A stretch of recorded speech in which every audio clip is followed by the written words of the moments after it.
Okay, let's bring in Ulrich Brueckner, who's a professor of European Studies at Stanford University in Berlin. Welcome to you, Ulrich. And I mean this in all seriousness when I said, I'm not trying to be facetious.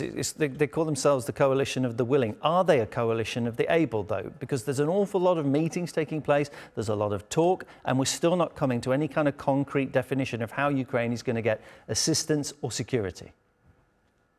Well, you can be sure that this is a coalition of the willing in the sense of not only supporting Ukraine and have a strong will of keeping support for Ukraine, but this is perceived as a threat to the European security order since the fall of the Berlin Wall. So this is out of self-defense, and not only self-defense as a territory, but as a European way of life, where you could even, when you look at the 30 or 31 countries that support the coalition of the willing, speaking of what is left of the Western world, because this is also including Australia, New Zealand, Japan, South Korea is expressing its support and solidarity with Ukraine. So there is much more to defend than the territorial integrity of a country that has been invaded more than 3 years ago.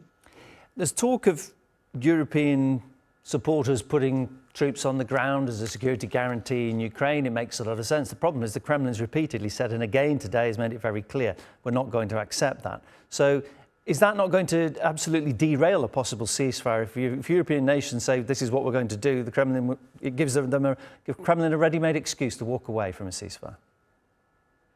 Well, of course, what we hear from Moscow is basically the opposite of what is currently discussed in Paris, because Putin believes that he defines the conditions, and one of his ultimate goals of the war or the invasion on Ukraine was to demilitarize a sovereign state and to delegitimize the government that was democratically elected, but in the eyes of the Kremlin belongs to an influential zone in times in which the guarantee of the territorial integrity and the sovereignty of European states is an essential element of the security order in Europe.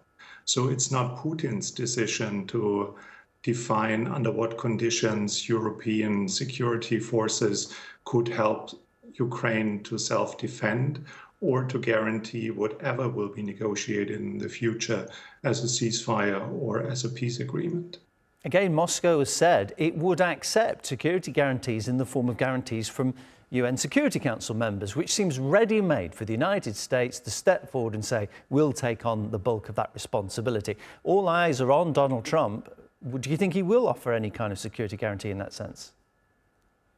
Well, it's always difficult to predict in what mood the American president is and what he's willing to contribute in one way or the other. The strong signal that comes from Paris is that the Europeans do their homework, that they work on a very practical contribution to what might become one day a ceasefire and a peace agreement.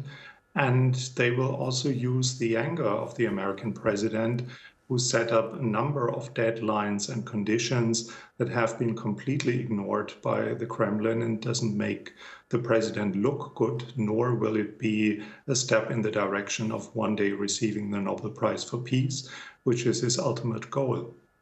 Ulrich, appreciate it. Good to speak to you. Ulrich Brueckner is my guest, Professor of European Studies at Stanford University in Berlin. Thanks for having me.